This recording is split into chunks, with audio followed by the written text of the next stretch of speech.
वंदे मातरम दोस्तों। आज मैं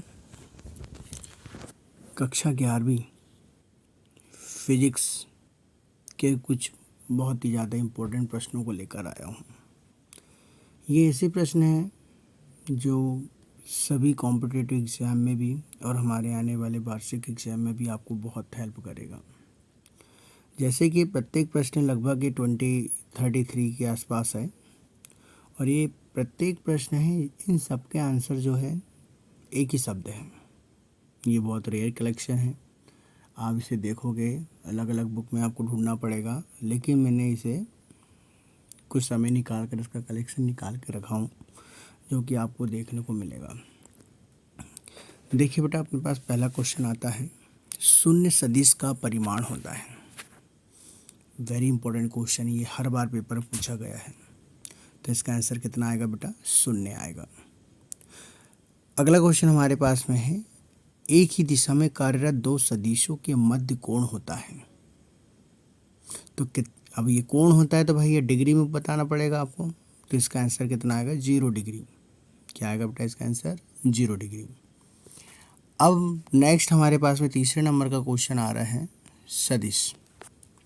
दो सदिश, जैसे इसके सामने वेक्टर लगा दोगे, दो सदिश vector A and vector B परस्पर लंबवत है, अर्थात vector E dot vector B. इसका आंसर कितना आएगा? 0। इसका आंसर कितना आएगा बेटा? 0। सेम हम बात करेंगे नीचे चौथे नंबर क्वेश्चन पे बात करेंगे, इसमें भी दो सदिश vector A and vector B. अब ये परस्पर समांतर है। अब देखिए यहाँ पे क्रॉस गुणन हो रहा है, इसका आंसर कितना आएगा बेटा? 0 आएगा। पाँचवें नंबर पे क्वेश्चन आपके पास सामने है, दो समान सदिशों का सदिश गुणनफल होता है। तो इसका आंसर भी कितना आएगा? 0। इसका आंसर कितना आएगा बेटा? 0। कितना आएगा इसका आंसर भी? 0 मतलब शून्य। क्या लिख सकते हो आप इसमें शून्य लिख सकते हो। इसमें भी क्या जाएगा आपका? शून्य आएगा। ठीक है। अब अपने पास में अगला क्वेश्चन की हम बात करते हैं बेटा। यहाँ पर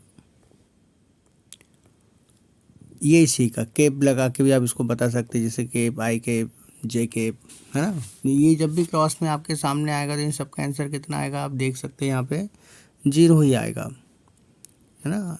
केप ए, केप लगा कर आप लिख सकते हो केप, जैसे यहाँ पे ए केप लगा सकते हो यहाँ पे, है ना। जैसे ए केप क्रॉस ए केप बराबर कितना आएगा? 0।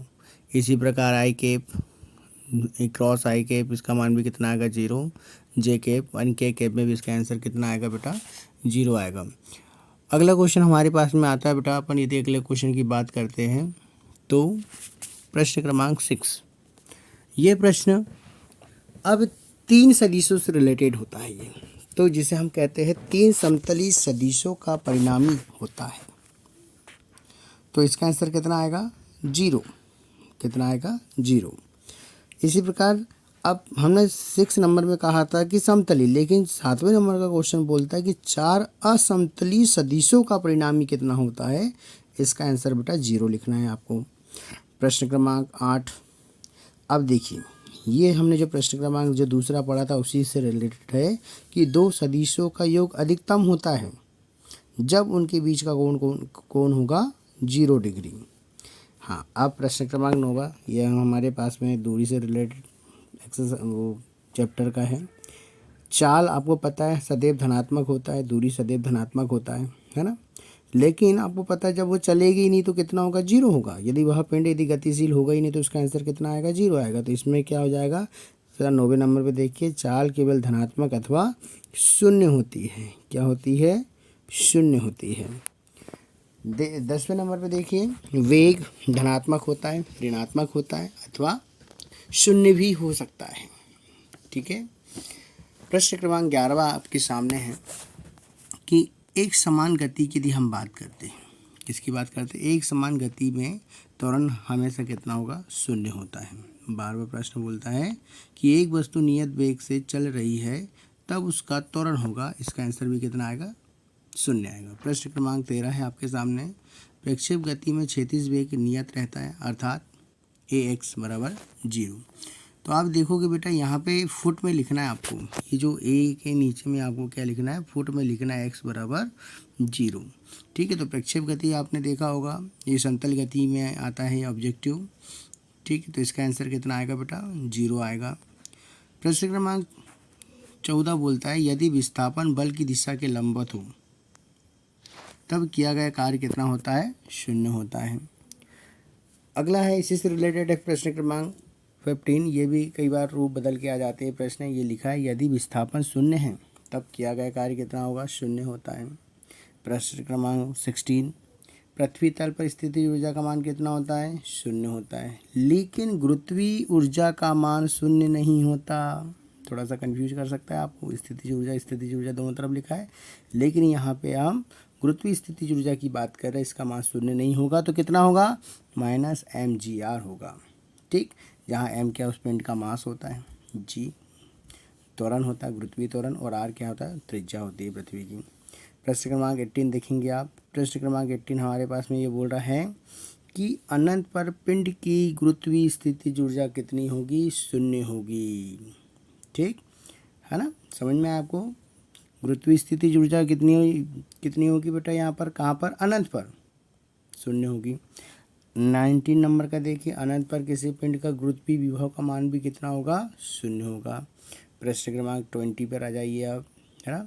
पृथ्वी के केंद्र पर पृथ्वी का भार कितना होता है, 0 होता है। ठीक, आपको पता होना चाहिए भार बराबर क्या होता है, F बराबर mg। ठीक, तो यहाँ जब पृथ्वी के केंद्र पर g का मान 0 होता है तो इसका मान भी कितना हो जाएगा, 0 हो जाएगा। प्रश्न क्रमांक 21, पृथ्वी के केंद्र पर g का मान कितना होता है, 0 होता है।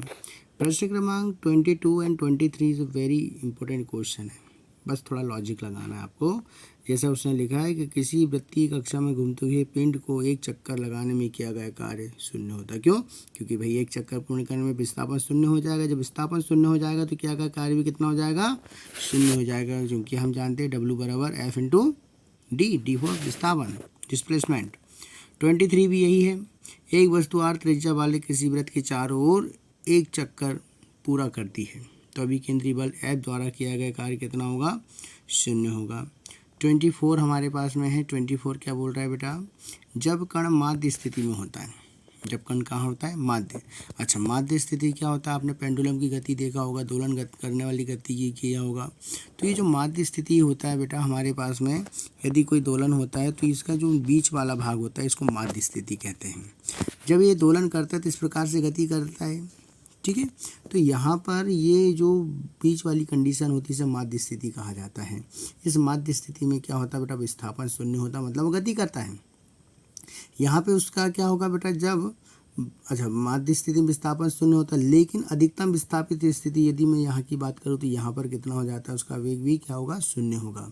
यहाँ पर वेग 0 होगा और यहाँ पे क्या होगा बेटा, उसका विस्थापन 0 होगा माध्य स्थिति पर। ठीक है, अगला प्रश्न हम बात करते हैं 26 नंबर का। 26 नंबर अब ये क्लियर आपके पास बताना चाह रहा है बेटा कि सरल आवर्त गति की बात कर रहे हैं हम, वही सिंपल पेंडुलम गति। सरल आवर्त गति कर रहे कण के लिए माध्य स्थिति पर विस्थापन 0 होगा। 27 नंबर प्रश्न में देखेंगे उसमें त्वरण बोला है, ये भी कितना होगा, 0 होगा, और साथ में स्थितिज गतिज ऊर्जा भी कितनी होगी, 0 होगी। तो आप देखोगे यहाँ प्रश्न क्रमांक 26, 27, 28 ये तीनों के आंसर 0 होगा और ये माध्य स्थिति में इनका मान बताना है। प्रश्न क्रमांक 29 पर देखेंगे हम। अब 29 क्या बोल रहा है, अभी कंडीशन थी ये माध्य स्थिति पर था, लेकिन ये अधिकतम विस्थापन पर है, और अधिकतम विस्थापन की स्थिति पे वेग कितना होता है, सदैव 0 होता है। जब ये वेग 0 होगा तो इसकी गतिज ऊर्जा भी कितनी होगी बेटा, 0 होगी। मतलब 29 और 29 और 30 दोनों क्या सेम है। अब हम बात करते हैं प्रश्न क्रमांक 31। परम शून्य ताप पर प्रत्येक ठोस की परमाणविक विशिष्ट ऊष्मा का मान कितना होता है, 0 होता है। 32 सेकेंड लास्ट, यदि कोई निकाय संतुलन पर है, यदि कोई निकाय यांत्रिक संतुलन की स्थिति पर है तो उस पर लगने वाला नेट बल का मान कितना होता है, 0 होता है। लास्ट क्वेश्चन है आज का, आदर्श गैस की आंतरिक स्थितिज ऊर्जा का मान कितना होता है बेटा, 0 होता है। ठीक है, ये हमारे पास में रेयर करेक्शन है, बहुत इंपॉर्टेंट क्वेश्चन है बेटा, इसमें विशेष ध्यान दिया करो, पढ़ाई करो इसको, और all the best for the next exam. Okay.